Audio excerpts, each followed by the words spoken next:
Welcome back. One more show. We're keeping it rolling. Live on there. So, what's new with you this week? Got any good stories? Any All over the place. any nightmares? No, no, it's good. I will. I'll say I like the opportunity now. We've talked a little bit over some of the past episodes of how important it is for you to know how to do every little piece of your job, right? Right? Or your Uh, business? yeah, I mean, especially when you're starting it off. It is really uh, sometimes good to periodically come back and do those things. Yeah. Yeah, And after you've progressed and moved away from it, hired yeah, people into responsibilities. hmm not only for yourself, but just for your team and sort of get a fresh look on what you think you remembered, that kind of stuff. So that's been a little bit of my week this week, and I don't know what your experience is, but this crew, I feel like an old geezer, but um, the kids these days, the trips, the trips that these assholes are going on is unbelievable. Like we're in June. I've had trips to Hawaii, trips to, I mean, you name the Not islands. not you, your people. No, yeah, these are like 20 to 25-year-old kids. Yeah. You're paying them too much. That's possible. That's possible. We've had Ireland. We have Japan currently, but like these kids That's are number going. one on my bucket list. But yeah, you should come be an associate for me Yeah. Are you hiring? anytime. Um, yeah, I don't know. Like I don't know if it's like it started with the cell phone plans that they can't get off of, and the parents just keep paying for that. So then they take them on these extravagant trips. Like it's unbelievable though. I've Yeah. never seen anything like this. Like I know like there's some of us who've like been places, but like we didn't take trips like that. No, no. I mean, heck, I was in my early 20s. I was eating grilled cheese sandwiches and tomato soup because that's all we could Right, afford. right. And these guys come at us or come at me anyway, yelling about work life balance. Like, whew, Yeah. yeah. It's a made up feel good Oh, sentiment. it's a different balance than when you travel into Japan. Yeah. I think we're out of balance. For sure. For sure. What do you find as have been as you've progressed and hired people into different roles, what do you find has been your blind spots of, yeah, you know what? I really lost touch with that element of my business.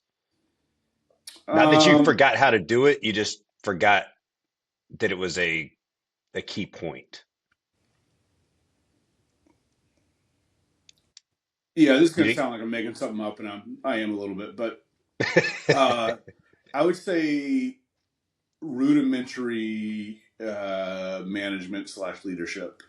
Um, it's and that's just sort of been recently. I mean, there's times I feel like I forget every day, but I guess leading the leaders or teaching the leaders. Yeah. Um, and so just some of the basics, so maybe some of the things you sort of take for granted of when you're trying to when you're trying to put a square peg in a round hole. You know how that goes. Yeah. But no, when you're trying to make a leader out of someone First who's just cliche of the day. yeah, yeah. Uh, we get a little marker going. Yeah. Um, but when you're trying to make a leader out of someone who's not a natural leader, Right. because of situational pieces, Yeah. and um, yeah, probably more stuff I've never really focused that heavily on because most guys or gals are very some of those things come very naturally to them. Yeah. It's just your internal development. You know, Yeah, you hired emotional thinking IQ, maybe even. Yeah, you hired thinking you hired the right person and then you stop paying attention. You assume that they're leading, the way you expect them to lead without necessarily monitoring until you get too far into it and go, whoa, wait a minute. I was completely ignoring the fact that this person is screwing up Yeah. or not carrying the water that I need them to carry. Yeah. One of the things that I've found in terms of my blind spots over the years, I'm a big problem solver. I love processes and developing efficiencies and figuring out better and faster ways to do things to produce better and higher quality results. Um, and so a lot of times I get hung up in sort of making those process improvements and not looking at second and third level effects, kind of Hmm. almost doing it Downstream in a effects. vac, Yeah. yeah, doing it in a vacuum where I'm like, this is such a great idea until I show everybody and they're like, well, wait, what about this? You didn't think about this. And I'm like, oh crap. So I think the key for me is always innovating, but collaborating you can't do it in a silo. And I see that a tremendous amount of, shortcomings with businesses is that, you know, the field staff, they feel like they're in their silo, right? So Mhm. they're the most important piece of the organization in their minds. And then your administration, they're in their own silo and they're complaining about the field people, and the field people are complaining about the back office people, and nobody and you lose that camaraderie, that teamwork element because everybody thinks that I'm just doing my job, and if you're not doing your job, I'm going to complain and you make my life more difficult, Hmm. as opposed to, having everybody's back and going, well, if I am slow to communicate this information to my home office, they're not going to be able to react to my customer or my prospect in a timely manner because I'm going to them in the 11th hour and going, I need this tomorrow, and I'm in Florida and you're in North Carolina. Get it to me. Well, that's not going to work. And then your salespeople are pissed off because they're like, well, I can't get the support that I need. Well, you can't get the support you need because you're not communicating where you stand. And it's Yeah. not a matter of micromanaging and saying, you know what, I need a daily activity report. And I'm not saying those are bad. You know, I typically some am, but some go ahead. sometimes it's Sometimes important. it'd be good. It depends on the level of your Yeah. staff, of your Yeah. Yeah. employees. No, for Whether they need to be held accountable, or whether it's, eat what you kill kind of mentality where, like, right. if they're not performing, they're not getting paid. Right. Um, but having at least it goes back to the, not meeting to meet, but at least a huddle, right? Like, have a 15-minute huddle on Monday or on Friday. Monday of, this is what we're going to do this week. This is what my plans are. On Friday, this is what I did this week. Kind of, and that way you maintain that, and it may not be anything big. Yeah. Um, but then you avoid the surprises. Um, Yeah. I depending on structure, I just want to touch on I love the huddle thing, just to put a pin in that. But um, I love the huddle. I don't for your sales team to be doing activity reports and all that. It's to me, it's always been a punishment in every situation I've seen, frankly. And I am of the opinion you need to look at your management very closely because if you as the CEO need written out daily reports or call reports, whatever they are, from your sales team, from your salespeople, what are your managers doing? It's right. like I've always like sales managers, right? Like whoever's in between your salespeople and you, I feel like those people should know and should be able to write a report off the top of their head of what the guys are doing. Right. it's always been like a frustrating piece for me. It's like, what do the managers do? Like they're the people that need to tell the salespeople to do the report. It's just like Office Space. You're a goddamn people person. Can't you see that? Well, I take the report back to the leaders. Like, right? It's Yeah, like that's essentially what you're doing. It's like what like I don't know. I think the sales management should have very good relationships with their salespeople, and be involved and know what they're doing on an intimate level. right. So much so that the manager should be able to write those reports. And I'm not trying to take the time away from the salespeople or take even the focus away from sales to do that. Like Yeah. that, and so that I'm very particular in that. Like I've never really swayed from that thing. It's like, um, you know, the Well, it's a sales management chain of is not junior communication. CEO. Right. You know, I'd rather you fall as a sales manager. I'd rather you fall back into sales than pretend like you're doing something that you're not, because you're not. Right. Right. Anyway, Yeah. I mean, I think to, going back to that communication of the field and however you do it, everybody has an depends on element. what your setup is too, right? I mean, if Yeah. your sales team is two guys, yeah, we should know what's going on. Right. And every business has an element of sales, right? Whether you're, Oh, for out sure. I'm there just saying out, dedicated right. sales. Right. Yeah.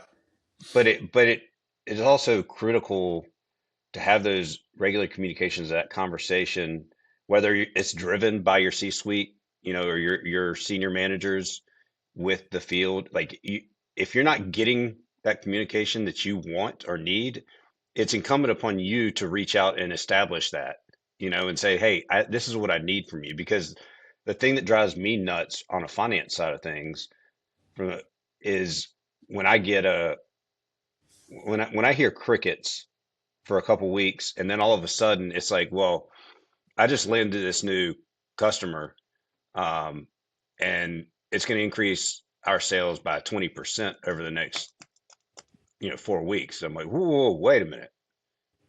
You got to give me a heads up so I can work my cash flow and plan accordingly, because I'm going to have this outlay of cash with a lag period of a return on the sale. So you can't just expect me to ramp up from, 100 to 120 overnight. And those surprises are never good, even if it's a good surprise, because then Yeah. it creates resentment from the sales side, going, well, you're telling me to sell as much as I can. And then from, I don't. the back office side, going, you're not telling me, you're hitting me with these surprises. I didn't even know that you had that prospect in your pipeline. Yeah. I mean, I get what you're saying. Like like I understand the actual business you're talking about there. Of like you got to deliver product. There's actual physical pieces of that need to change hands for that business to be concluded, and you have a product to deliver basically, and you have to come up with more product Right. somewhere, right? Well, but that product can be physical or it can be service oriented, No, I because know, I if it understand. if it's I, service oriented, then I've got to reallocate resources to when you were support first that. talking, I was thinking, right, but that's part of the business too. Not to be argumentative about it, but Well, I it mean, it is it is, and it's not that it can't be done. It just needs to right, be right. communicated so that you can No, for run more sure, efficiently.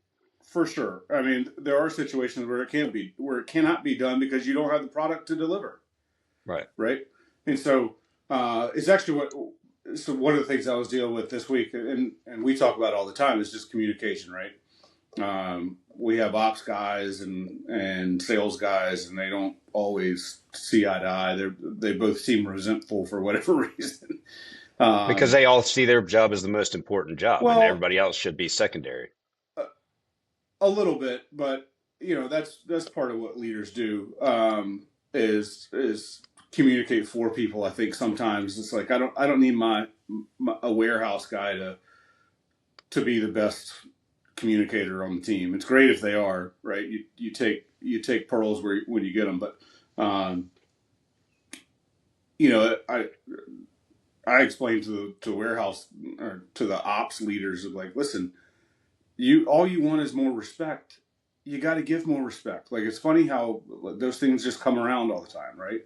And he was like, "Well," I'm like, "No, don't well me. Like these guys are dealing with a lot of stuff, and get into what they do, whatever. But like I'm not saying they're more important. What's most important is the customers and the patients on the table, and like you get deep. Like there's somebody's parents on the table on an OR table. Like how important is it of how quickly they're returning something in the grand scheme of things here? It's not. It's just Right. not. And so like let's not lose perspective of what we're doing here. And also this is an old lesson I think really because I'm so ADD. Like I have to know the why. I've always been like it did not always serve me well, especially as I was a young buck and trying to work my way through the ranks kind of thing. Because no one likes a little peon that's like, why am I doing this? It's like because I told you to, damn it, right? Right. But Right. but it's one of those things. I learned it. I knew I had to know the why before I gave a shit.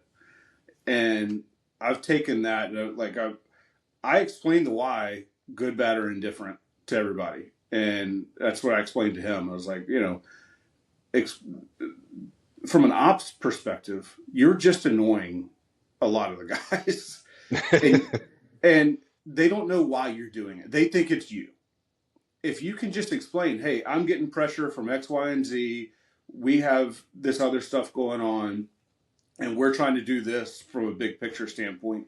Can you help me? Mhm.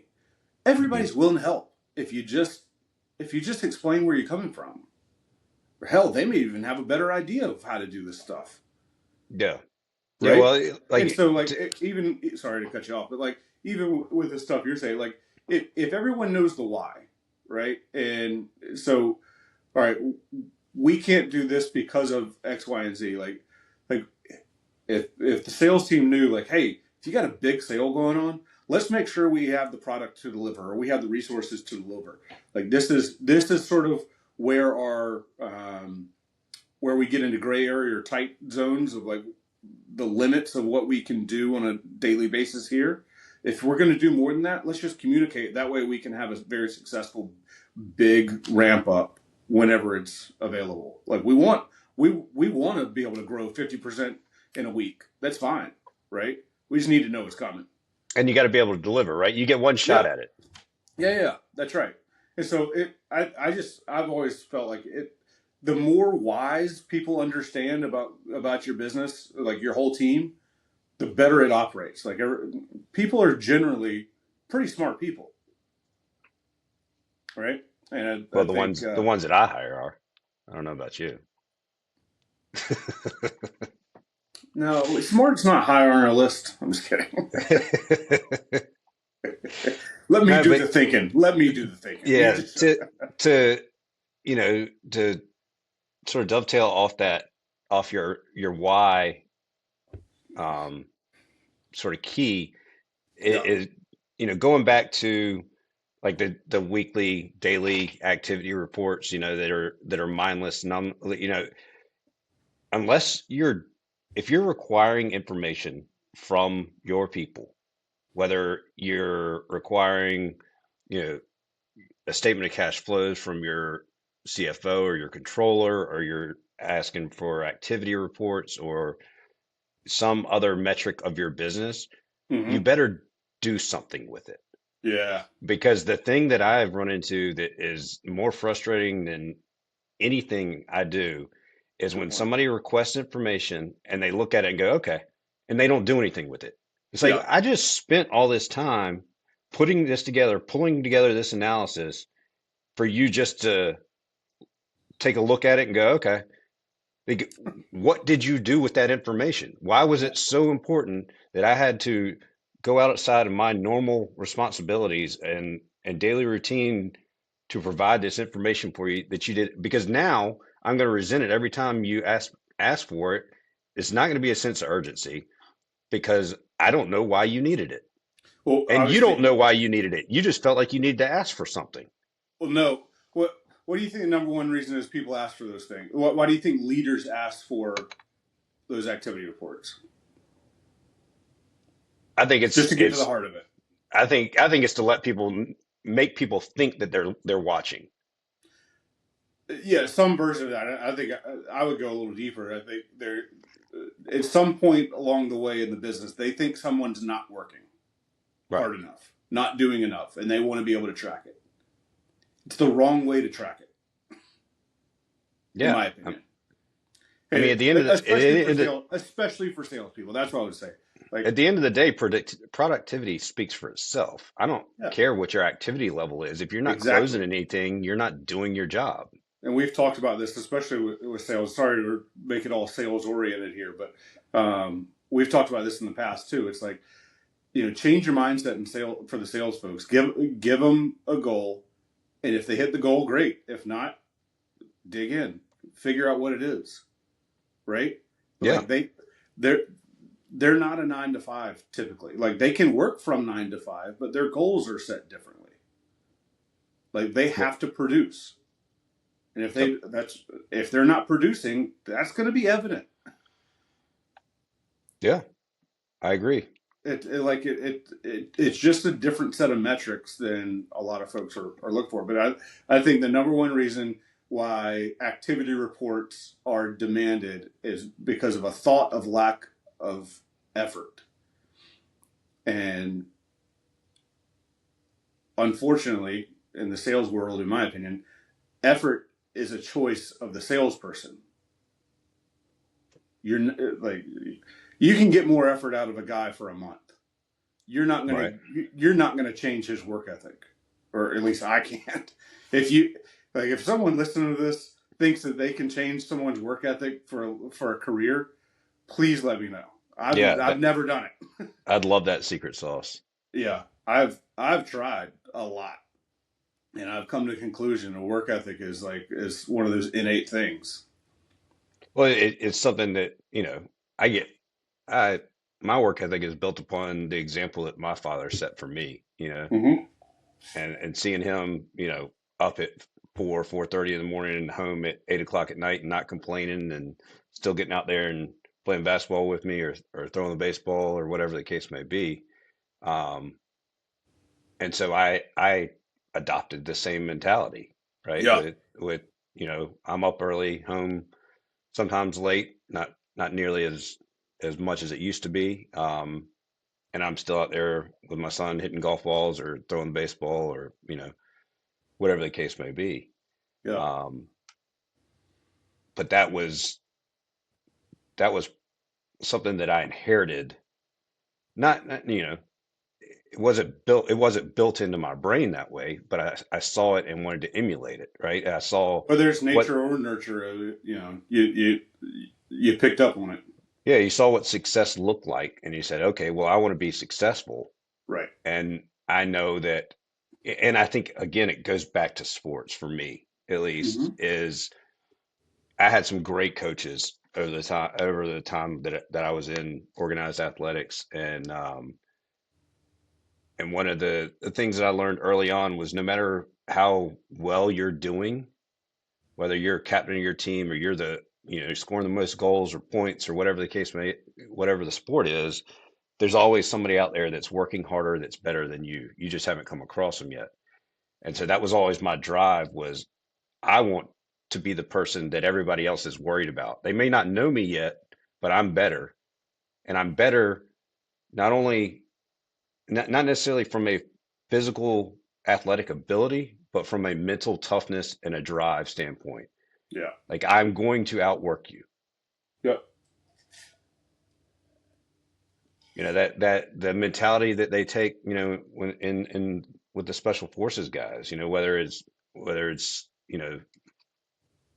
Q school or SEAL school, SEAL training or whatever it is they want to try and see if you will quit. And the guys Yeah. that make it aren't the biggest, strongest, fastest guys. They're the most mentally tough guys. Yep. Um, And that's who you want to be in a foxhole with, the guy who is not going to quit. Yep. And that's what I want. That's what I want to build around my organization is, if I've got somebody who, I check out the parking lot and at 5 o'clock it looks like a NASCAR race, Right. you know, I don't have the right people. I need the people that want to that I have to walk up to and be like, hey man, go home, Win. Like Yeah. you've been here. You got here before I did, and I'm leaving and you're still working. Like, go home. Yep. Take it easy. That those are the people that I want working for me. And that a lot of times is inherited. That mentality is picked up from you as a leader in the organization, right? So if Right. you come in miserable, if you come in late, if you leave early, everybody else feels like they can do that too. So you have to set the example, the precedent of this is the expectation. Here's our bar right here, right? 9 to 5 is not a full-time job. That's a minimum work week. It's all in the culture you set, right? Yeah. Yeah. And it goes back to, where you started with the young buck generation right Yeah. now is, that work ethic is, I'm not saying everybody, but it feels like the majority of the ones that we come across are I want to be an influencer and work part time. Me too. This is what I'm doing right now. This is what we're influencing. Yeah.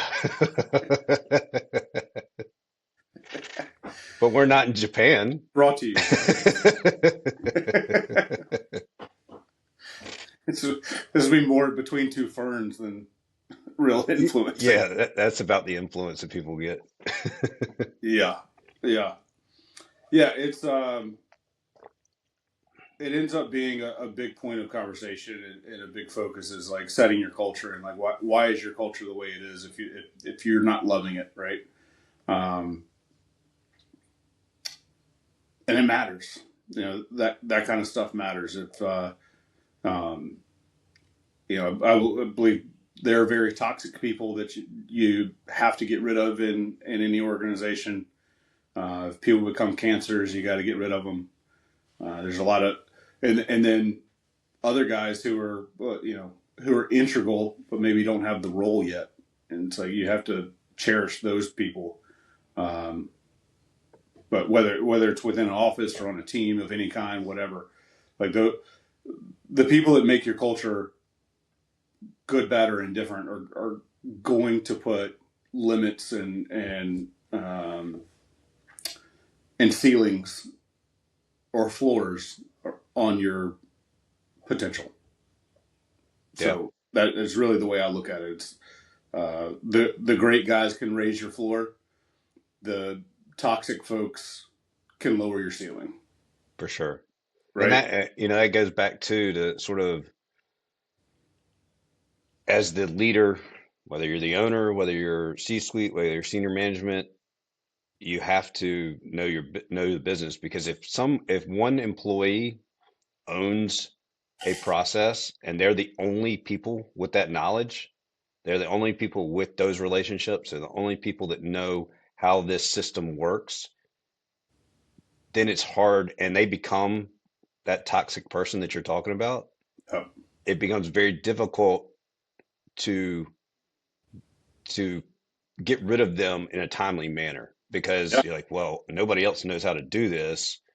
I can't really just, I want to fire him today, but then we have this hole that and nobody even knows how to figure it out. So at least having some cross training, whether it's, cross relationship management or cross process, training, I think is a critical point because you don't want to handcuff yourself by allowing one person to hold you hostage because of their specialized knowledge. yeah.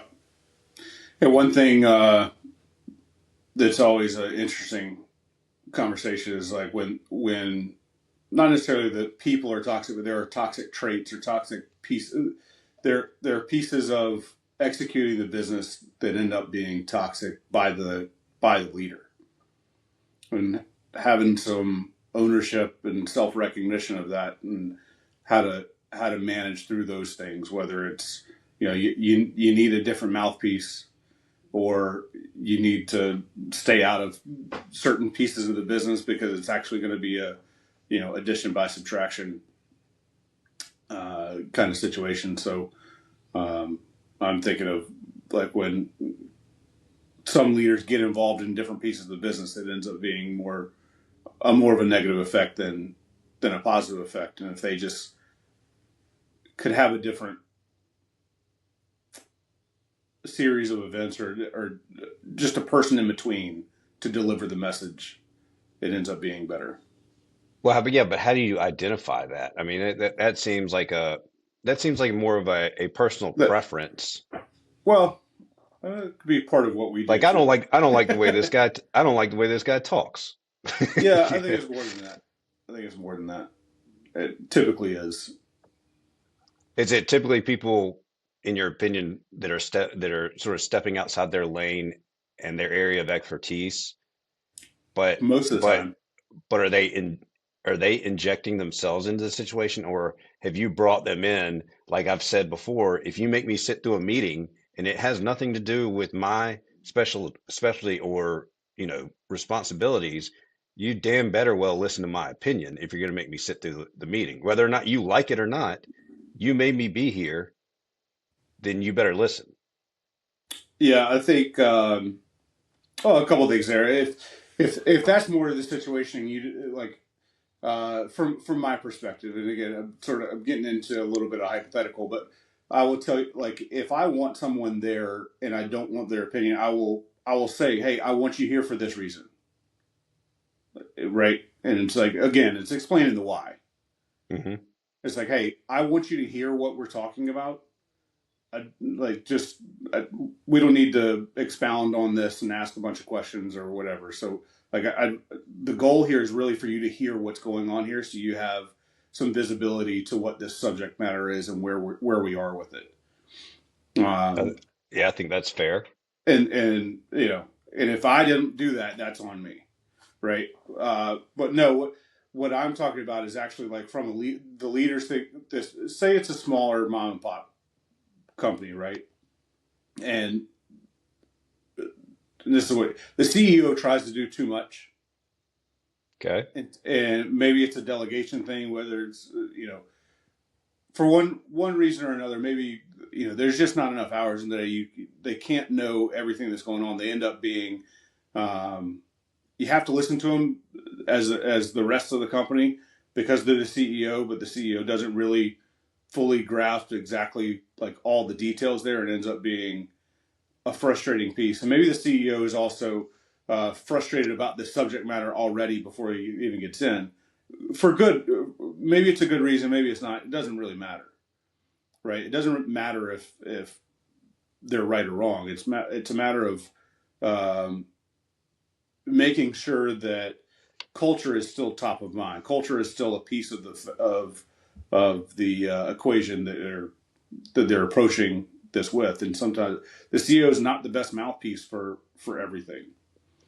So that's really more of what I was talking about, like being able to be uh, take some take some constructive criticism of, hey, we're you can obviously know about all this stuff, but let's let communication go from A to B instead of from you to A to B, um, kind of thing. And so it's just sometimes it's just little tweaks is all I'm saying. It's little tweaks can have a big impact of your culture, and being able to be self aware, and like everyone from top to bottom needs to be a little bit self aware of. All right, I do well executing these things. I need help here. Let's figure out like why we're not getting the results, or why this feels so.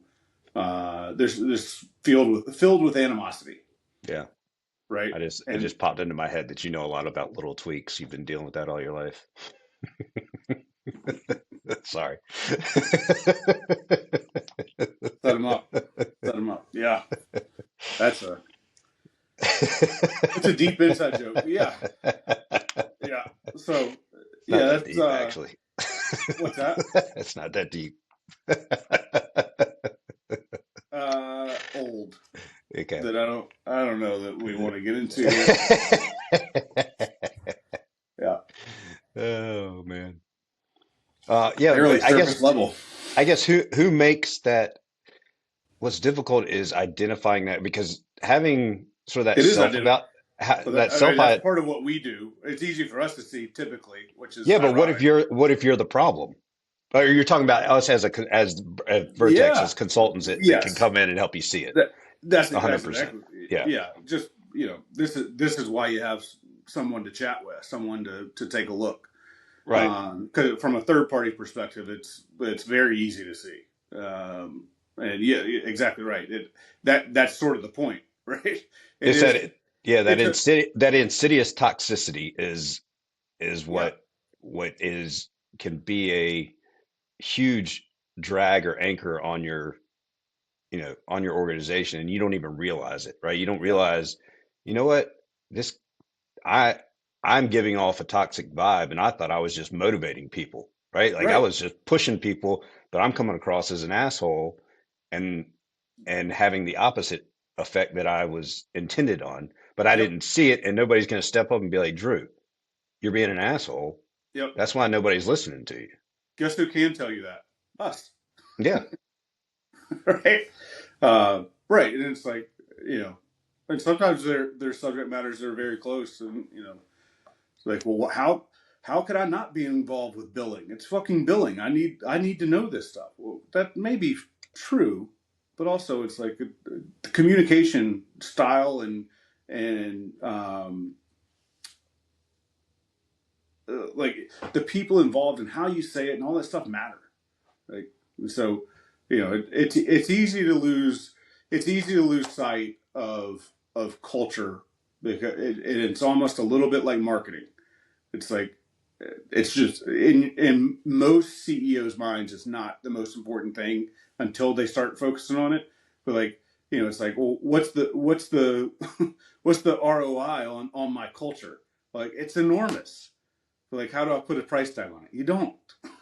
Stop trying, Right. right? And that's why I always like the ceiling and floor analogy, Yeah.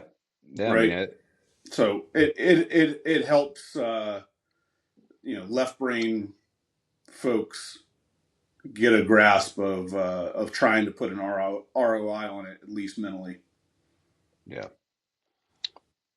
Well, I Right. mean, I think, at the end of the day, today really centered around understanding your business, right? Mm. And that is again a very broad topic, but hopefully we hit on some key elements that'll drive people to think about how they're approaching whatever it is that they're doing that has motivated them to listen to what we have to say. I don't know what's going to motivate you to listen to what we have to say. Well, I don't That may listen to be. you. I'm not listening to you. I'm listening to me talk. So, I can tell. Just kidding. Yeah. uh, but I think we had a good discussion today, and hopefully we got a few more of these in us, and we'll keep listening to the folks and what they want to hear, and Yep. uh, and feel free to reach out if you want Win to come in and call you an asshole in One your of my business. specialties. One of So my specialties. we'll catch you next time and see you on the flip side. Love it. Be good.